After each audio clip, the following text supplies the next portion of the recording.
Hello, Honors 100. So for today's class, the emphasis is going to be on the Ben Lerner essay, Contest of Words from the textbook.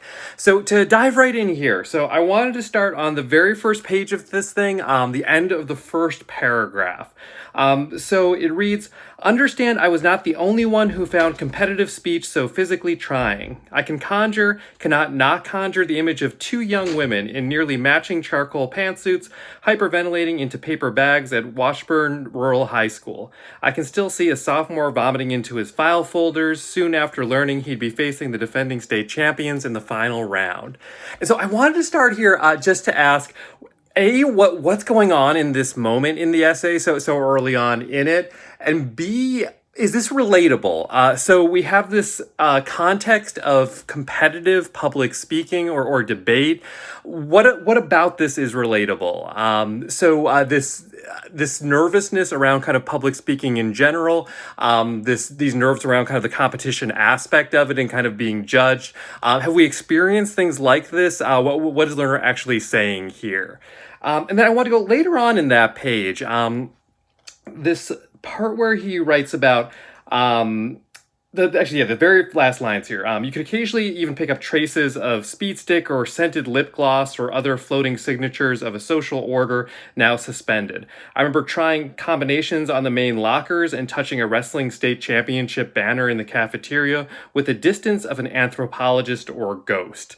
So in this moment, Lerner's recalling walking down the hallways of these buildings where he would go to do these speech and public debate competitions. And so what's he saying here about kind of specifically this distance of an anthropologist or ghost? What does that mean? What sense can we make of that? What do we think Lerner is kind of saying about his role in that school and his experience when he's visiting it there? More broadly, I wanted to ask kind of about our perceptions of what Lerner seems to be saying about language, because we have this scaffolding of an essay about his experience competing at the scholastic level in speech and debate, but I would suggest that more broadly, he's saying some things about kind of language in general, and about what it can mean, what maybe it should mean, the ways in which people use it to their advantage or to compete with each other. What does all that sort of add up to us, or how do we think about ways in which we use language, right? Because I think that's often the sign of a successful essay is it's not just the writer writing about their own experience, but rather there are real takeaways that the reader might kind of apply or relate to in what they themselves have lived or what they expect to live. What can we kind of connect to here? And then going on here to 420 to 421 here. Let's see. So I became in these transportative moments an acne rhapsode. And if the song that was coursing through me was about the supposedly catastrophic risks of a single-payer healthcare system or the affirmative speaker's failure to prove solvency, I was nevertheless more in the realm of poetry than of prose. My speech stretched my speed and intensity until I felt it referential, meaning dissolve into pure form, until I was singing the oldest song, singing the very possibility of language. In a public school closed to the public, in a suit that felt like a costume, while pretending to argue about policy, I, in all my adolescing awkwardness, would be seized, however briefly, by the experience of prosody. So I want to ask about the choices of vocabulary here, right? You're all honor students. I expect many of you have really big vocabularies, and yet I expect there's probably at least 2 or 3 times in that segment I just read where you didn't know what that word meant. I'll be honest, when I first read this thing, I had to stop and look up a couple of the words. So why do we think that Lerner's making this choice? Because oftentimes I emphasize this, throughout our class workshop process. Clarity is one of our biggest goals, as opposed to sounding smart on the page. What is Lerner doing here? Why is he using this kind of language in this context? Because I think it's actually a really strategic use of kind of some of this, again, more advanced vocabulary and kind of elevated sense of tone.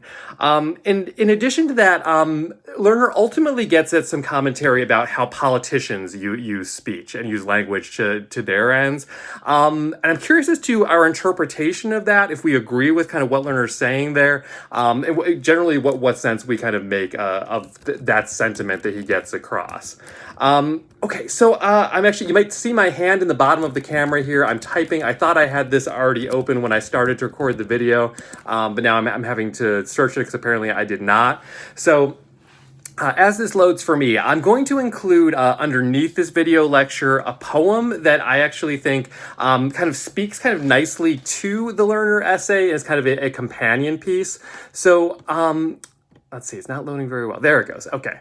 So this poem I'm going to share, this is by Jeffrey McDaniel. It's called The Quiet World. And so I mostly just wanted to kind of share this, but also I'm curious if you'll want to talk a little bit about how we interpret this poem, what sense we make of it, and maybe especially in conversation with what Lerner had to say in his essay, how these two kind of work together to say something about language, or maybe they're saying something very different. This is really up for interpretation here. So let me go ahead and read this. The Quiet World.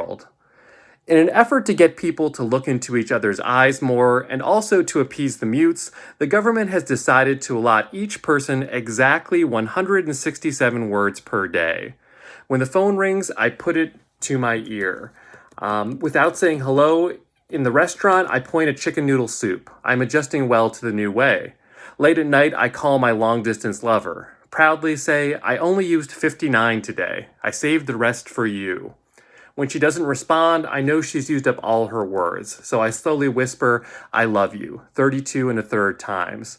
After that, we just sit on the line and listen to each other breathe.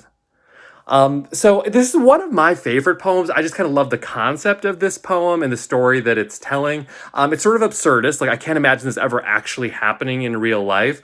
But nonetheless, it's accessible, right? We can understand what this would be like. I've had some students in the past actually try to live up to this and only say they're allotted 167 words.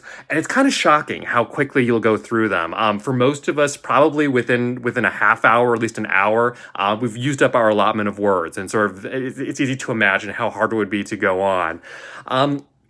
And specifically in our discussion, in addition to more generally this discussion of language and using words and putting this poem along with the learner, I did also want to pose specifically the relationship that's depicted in the last two stanzas here with a long-distance lover. There's different ways of interpreting this relationship based on the fact that the speaker of the poem has retained words and has kind of saved them for this conversation. The lover has not. There's different ways of interpreting that. So rather than telling you what I think or guiding you in a certain direction, I'm going to leave that open for discussion as well in terms of how we interpret that, what we think of this relationship, what we think of the two partners, and any broader takeaways folks might have. All right, thank you as always for watching, and I'll look forward to seeing you again in person for our next class.